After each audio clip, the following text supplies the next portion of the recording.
The cost of CNG पर litre is increase by 65%।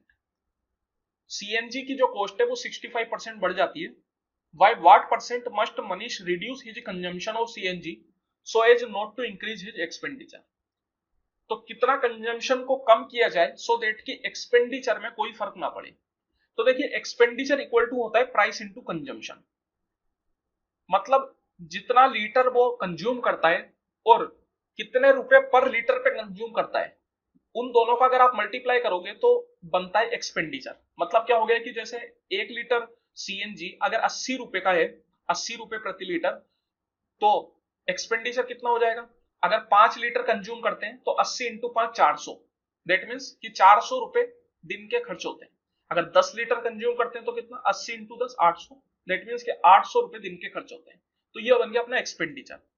तो अब यहाँ पे देखिए सबसे पहले तो मैं क्या मानता हूं, मैं मान लेता हूं कि एक्सपेंडिचर जो है उसका वो है 100 रुपीज, मतलब टोटल एक्सपेंडिचर है 100, और प्राइस जो है सीएनजी की वो है सेम 100 रुपीज पर लीटर। तो उस हिसाब से कंजम्पशन कितना रखना पड़ेगा? 1 लीटर रखना पड़ेगा, क्योंकि तभी जाके 100 इंटू 1 इक्वल टू 100 होगा। तो अब बोला जा रहा है कि जो प्राइस है वो 65% बढ़ा, तो 100 से बढ़ के ये कितना हो गया होगा? अगर आप इसमें 65% बढ़ाएंगे तो 100 का 65% 65 होता है, दैट मीन्स कि नई प्राइस जो हो गई वो हो गई 165। अब लेकिन बोला जा रहा है कि एक्सपेंडिचर सेम रखना है, तो एक्सपेंडिचर को अभी भी मुझे 100 रुपीज ही रखना पड़ेगा। तो फिर अब मैं कंजम्पशन को कितना रखूं? क्योंकि कंजम्पशन इक्वल टू बोल सकते हैं आप एक्सपेंडिचर अपॉन प्राइस। तो कंजम्पशन हो गया 100 बाय 165, दैट मीन्स कि 1 लीटर से घटा के मुझे 100 बाय 165 लीटर कंज्यूम करना पड़ेगा। तो कितने का डिक्रीज हुआ? तो यहाँ पे आप डिक्रीज परसेंटेज निकाल सकते हैं।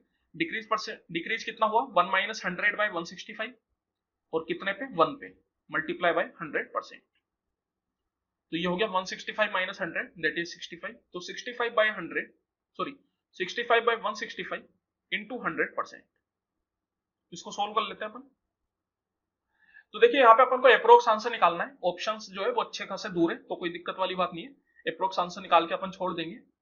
तो यहाँ पे अगर मैं बात करूं तो सबसे पहले तो 5 से काट लेते हैं। 5 से 3 बार में 15, और ये 3 बार में 15, 5 का ये 20 बार में। तो अब आप देखिए 33 का 2 बार में होता है 66, लेकिन ये है 65।